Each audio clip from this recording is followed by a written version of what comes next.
with you, Fallout. Now we're into game 2. I mean, it's just been so much fun. We hope you guys at home are having a great time. Don't forget to let us know what you think. And Fallout, I mean, I'm going to tell you right now, my heart is racing after game 1. And then we have to go into game 2. We have 5 more games to watch. This is one of them. I don't know that my heart can take it. You and I both. And game number 2 here, of course. And as Zeke said, we'd love to hear what you thought about game number 1. I'll be checking Twitter on my end, #FallSkirmish, and tweet at us as well so we can see those tweets and read some of them off maybe throughout the broadcast. But here we go. Game number 2. We saw hundreds of Fortnite community members rewarded with cash prizes in Summer Skirmish. We're going to see hundreds more with Fall Skirmish, and I cannot be more excited here. Kicking off game number 2 here on the European Fall Skirmish Week number 1 opener.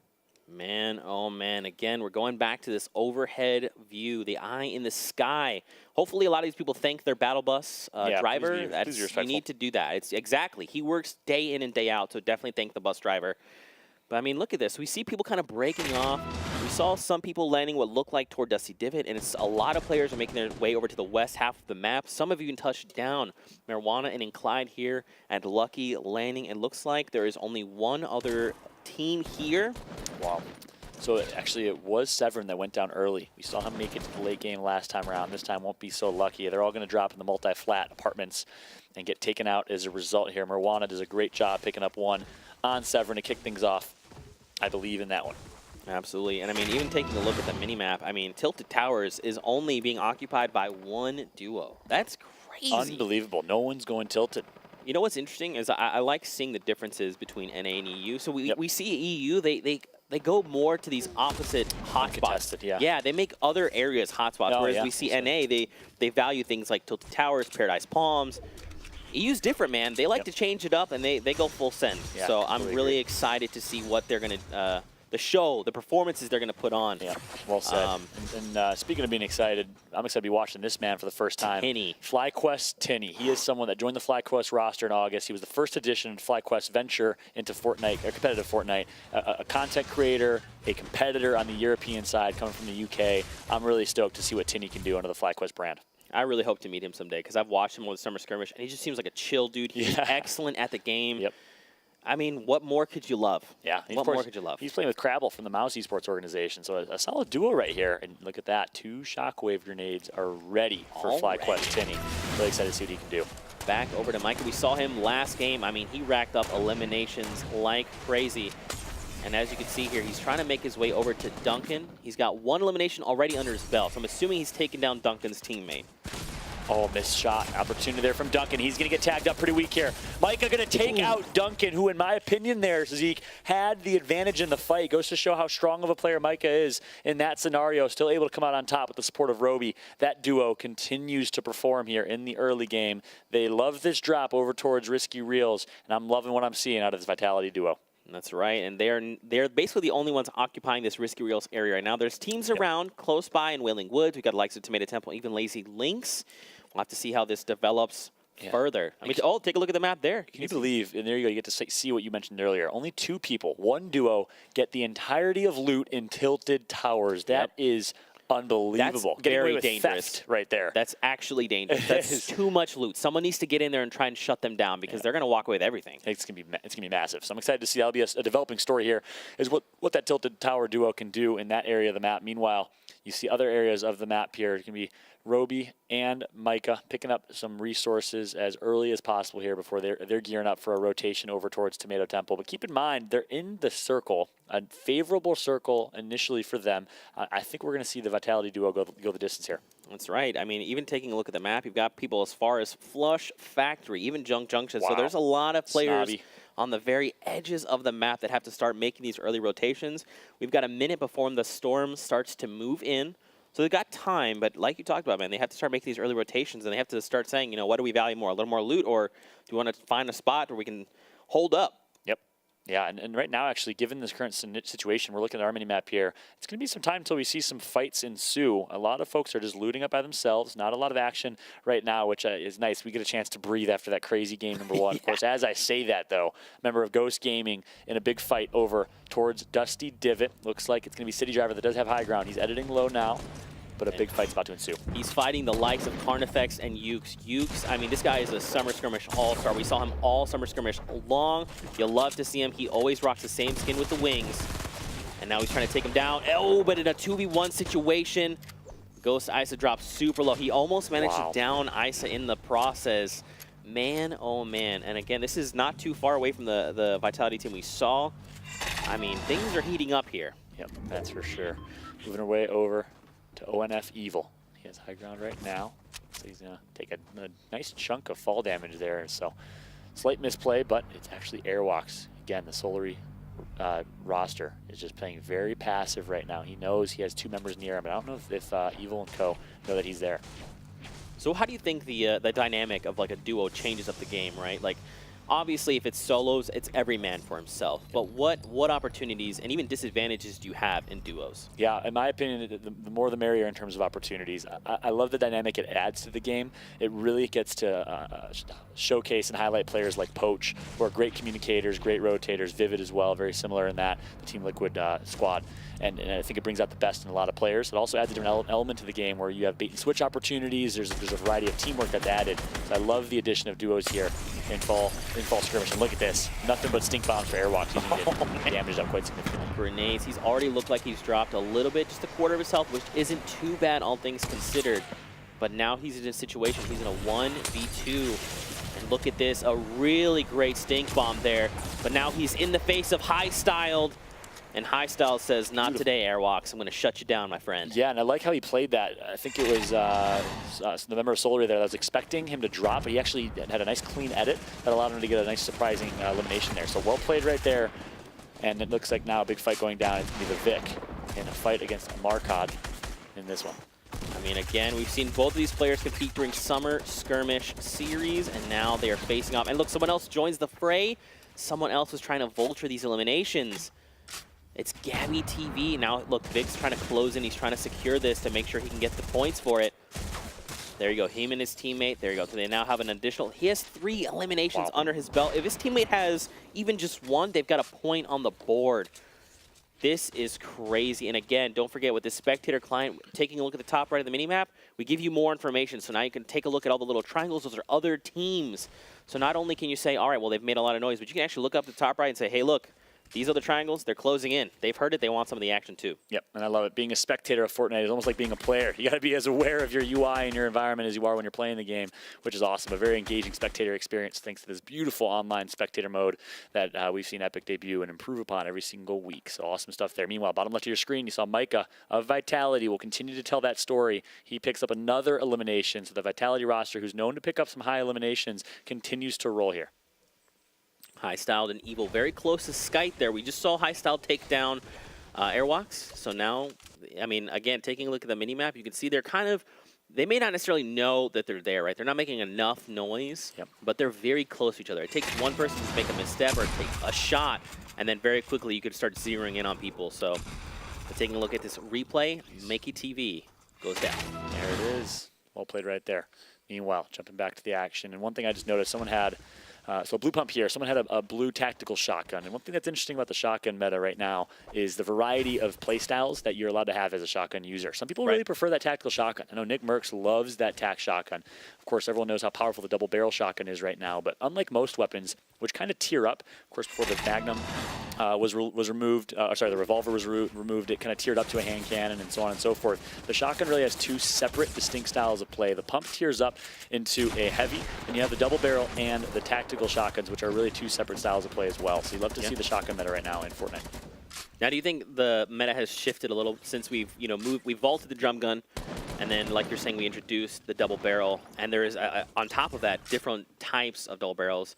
We also have seen changes to the SMGs. We saw now they don't have first shot accuracy. We've seen a reduction in clip size. Do you think that that's shifted the meta a little bit? Do you think we're seeing people do you think we're seeing people come back to the shotgun, or you think there's kind of like there's still diversity? It's like some people still opt to go close range with the shotgun, some people like to go mid range with the SMGs. What do you think? Yeah, it's added diversity. I think you're exactly right. Whereas everyone was kind of forced to play the SMG spam meta previously, especially with the drum gun in existence, now you get to choose. If you want to use the shotgun, it's in a much better spot. Of course, the double barrel very, very strong in that conversation, but it does add variety and it does add a nice little mixture to the bunch. I think, oh, look at this, nice Port of Fortress. That's a Fortress, baby. It is. And as you saw, he immediately has to disengage because now they own this entire space. They're able to hop up with those tires. And now Mick Rose here on the back foot. Look how damaged. He just has some bandages. Finally, he can take out those bandages and use them. Wise decision here. And a nice, speaking of a fortress within a fortress here. Looks like the old Renaissance days as he's castled up here on top of the fortress and sitting upon his steed is in a pretty good position right now. Meanwhile, the Fnatic duo, Fnatic, of course, very reputable organization over on the European side of esports with a lot of history.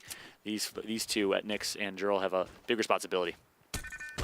They have, oh my gosh, so they have the shockwave grenades. And look, you're always trying to disengage right now. Man, but they punish him for that. They punish him for that. Now, here's the thing. The storm is starting to move. They need to disengage. And now, I mean, the fact that he's dropped them both pretty low means they're gonna, if they're not fast, they're going to start taking storm damage. I mean, look at him. He's even kiting them back. The shockwave grenade sends him flying, but Jarl gets knocked with the rifle at 61 meters. Unbelievable. I absolutely love what we just saw out of Mr. Kororo. I'm not sure if he has an organization, but if you're an org watching right now, I'm liking the gameplay. 1 versus 2, had 3 HP, built high enough to get himself some bandages and back to health, and was able to pick up an elimination on the rotation. Well played from him in a 1 versus 2. Noisy versus Ruben Senpai here. They're going for high ground, both super low, but Senpai secures the elimination there on Noisy. Unbelievable. Yeah, oh my gosh. Noisy and Rasmussen, so double elimination there for Senpai. That's huge. And in a pure 1 versus 2, Senpai comes out on top. Again, you love that about Fortnite. I know I keep deferring to it, but you just love to see the ability to outskill someone and lose a fight where you have a numbers disadvantage. Here's something else. We just watched the grappler, so we saw him, Svenos, use it to get out of the storm, which is good. Something unbelievable is that Svenos has the thermal AR. We've seen Svenos is, I mean, he's just pinpoint accurate. Legend. If you give him this weapon, he is going to put it to work, and he's going to take down eliminations at range. I mean, I'm talking max range. Oh, wow. Jam side falls down and falls to their elimination. I was going to say their death, but I guess they didn't die just yet. Yeah. But look, Unique and Clyde, Marana just on the other side. The Vic is very close by. I mean, look, again, this Spectre client is huge for information. You can just constantly tell where players are, which is good. And now what's interesting is no one got the knock or the down there. He knocked himself. So no one was really truly aware that he was down. That's why you have to be very, very attentive to the bottom left of your screen. If you see that that person got downed, you know someone's down somewhere on the map. Maybe you can hear it as well. You can take advantage and capitalize. But if you're not paying attention, you can miss an easy double elimination opportunity as the revive was being picked up right there. Cold turkey. Yeah, and take a look. So Svenos is here with his duo partner. There's 3 duos here total. Taboo is one that's very close by. He's down. You can see him crawling there. That is teammate is Blackso over there. Now Svenos again has a grappler. We're gonna have to see how he utilizes this because I mean he can very quickly traverse terrain if he needs to. Yep. I love his loadout too. Double barrel into an SMG, and of course that thermal for long range. He can use that SMG for a slight mid range as well. It's kind of well balanced at his distance right now. I just want to see a grappler into a point blank double barrel. That's what I want to see. A little boogie bomb action here. Svenos is dancing and having some fun, but it's not going to matter. He's going to pick up the elimination. Ooh. Nice job by Svenos, despite throwing in some dance moves, able to come out on top in that one. Our first boogie bomb action here. I feel like we should have like an alarm that goes off or something. Anytime there's a boogie bomb. Anytime there's a boogie, or maybe we have to dance. I don't know. We're gonna get creative here. We'll get creative. Yeah. But look, man, they have no healing. So Svenos and his duo partner have to make their way into the safe zone while currently being shot at, which is tough. Look at this, the grappler, man. I love this mobility tool so much. Look at this. You just cover so much ground so quickly. And he's using that pretty, not too sparingly. You know, he's not in danger of the storm. He only has 2 left. I would like to see him use those a little more wisely in that situation. But going to build himself a nice 1x1. Look how quick he builds that 1x. As now, he's going to be just trying to heal up in this scenario. Only attached by 1 floor right now, though. So yeah, I don't know how I feel about that. He was fine in the 1x there. I guess because he was against the tree, he maybe opted to move over. Yep. But like you're saying, he's only held up by 1 little floor there. So if someone's smart, they can take that down, and he's going to come crumbling down to the floor. Yeah, one thing we've seen is the brilliant when you're drop falling, build walls and then build floors or ramps. Yes. I'd like to see that out of Svenos right now to fortify that 1x1 a little bit, and then he can actually get underneath, turtle up a little bit, and edit his way up back to the top. But I'm not sure if he realizes really it's only 1 small piece of steel that's connecting him. Meanwhile, looks like the Vitality and Millennium duo playing together here in this one. So 2 orgs coming together under 1. He'd like to see it. Kingwin was very close by as well. I mean, take a look at this map, man. We still have 40 people left in the game. And as you can see, all these triangles are starting to move together. What's interesting is they're populating kind of the lower left half of Wailing Woods. So that northern right half is still pretty vacant.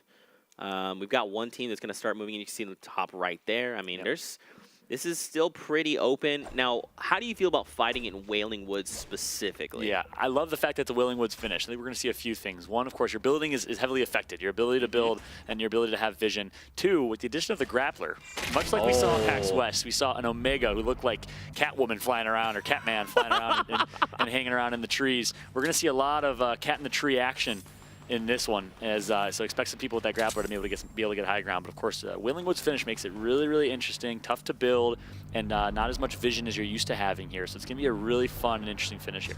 Yep, Svenos, man, he's got like what? It looked like 10 HP or something. He needs to be very careful as he's sitting here editing walls. If someone cracks back, I mean, he could go down.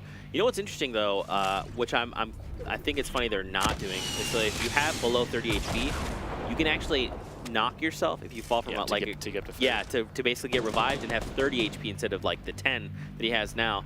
So I mean, it's more dangerous to do. Yeah. Because if you mess it up, it's all downhill. Yep.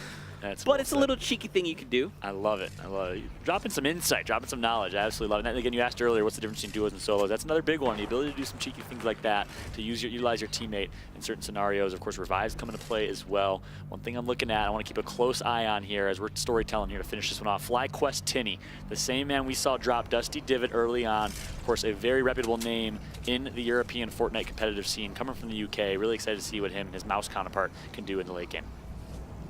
36 players with SSK eliminates Dementos there. Dementos is out.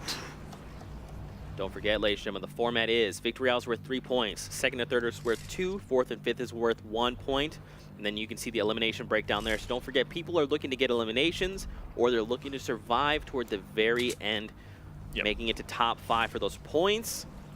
And you got to think, man, everyone's probably they're just taking their time. They're waiting for other people to move. They've got 15 seconds here before the storm starts to take over this area, and then again, they have to funnel their way into Wailing Woods. Exactly. And one thing that's interesting here is a very late rotation from Tinny and Crabble here. Yeah. Finally, they're going to start hitting it, but look how far and how much of a distance they have to run. Maybe they're just waiting for everyone else to rotate.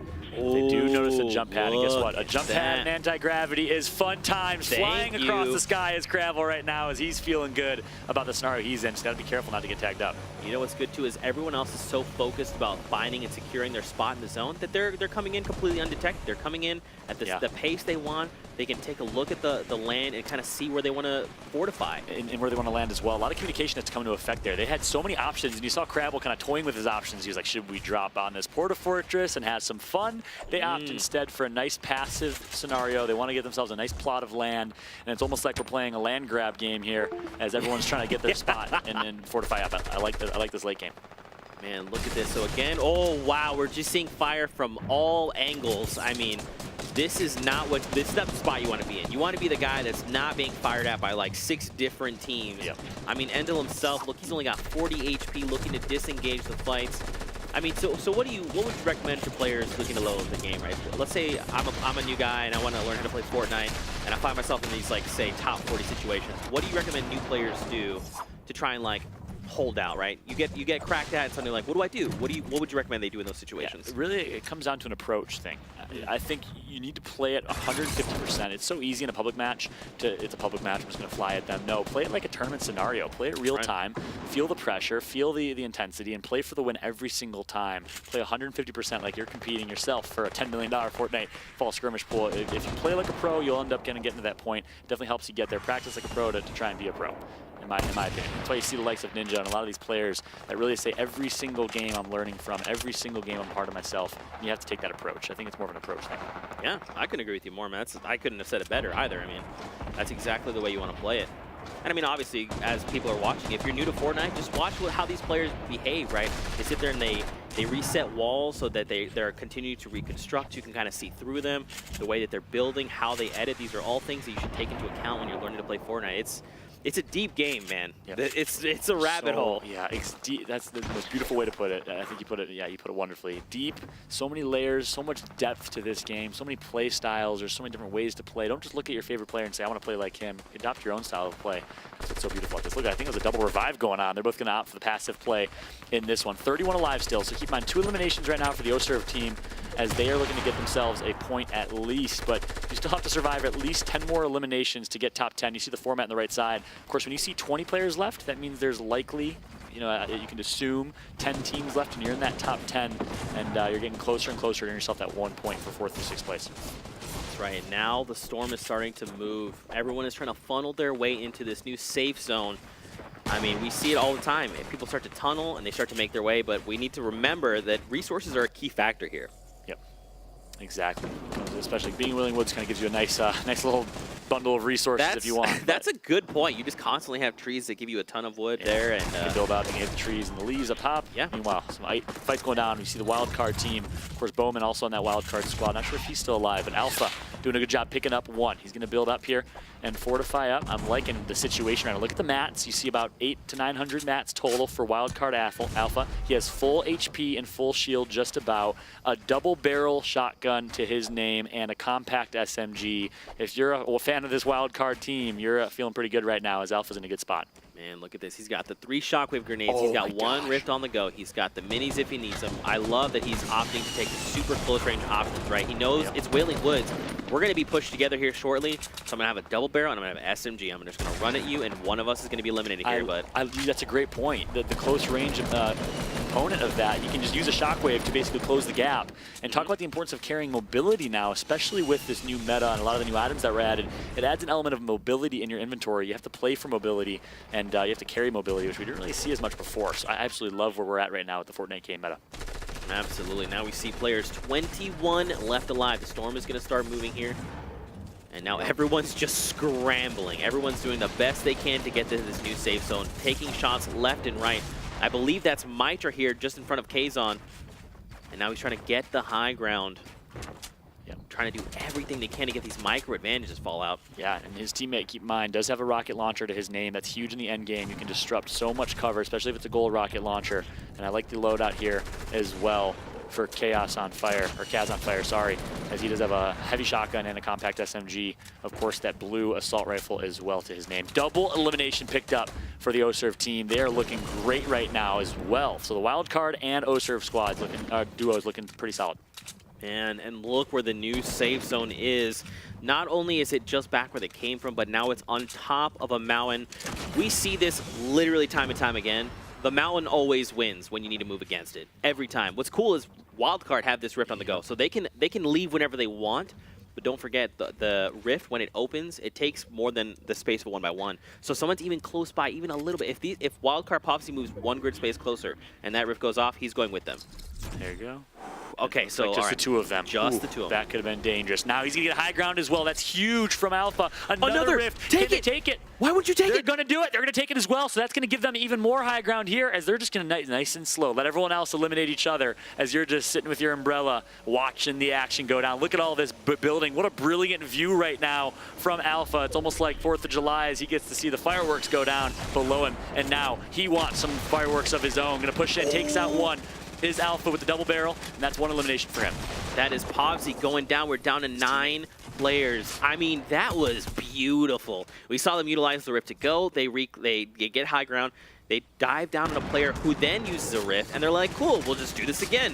Thanks for giving us a little advantage here.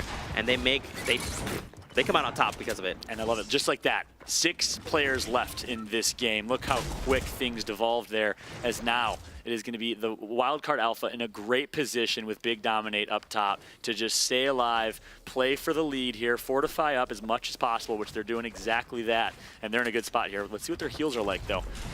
Because we might see ourselves another heal off. This would have been Cowboys' favorite games to play in. Of course, Cowboy on the North American side loves those heal offs. Oh, Kaz on fire eliminated the Storm. Again, we talked about it, man. If you try to face a mountain, mountain always wins. And a huge SSK drops them down. If he can find more rockets, did this player have more rockets? They did not. Wait, I think there was out on the Storm. He has a GL, and no way. The shockwave's gonna come in. It's not gonna break through the cover. That's not enough. He's in a world of hurt now. 10 HP. Needs to be careful. So now we have a 1 versus 1 versus 1. One person's low ground, 1 mid ground.